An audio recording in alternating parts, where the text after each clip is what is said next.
Having pre-made templates, and we talked about this before in previous modules, helps confusion, ensures tasks are done correctly with minimal issues, right? Each task should have clear instructions, like step-by-step guidance with examples.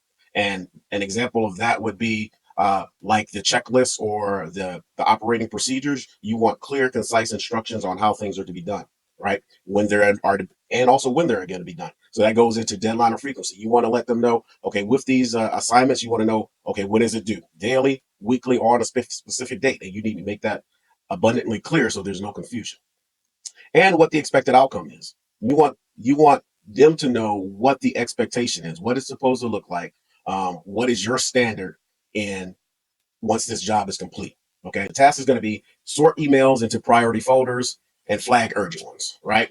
The other thing is your deadline. You want to let them know when it's due. So let's say it's due 9 a.m. daily, and the outcome inbox is category. The inbox is categorized. It's like in a category, and important emails are responded to. So these are clear and concise.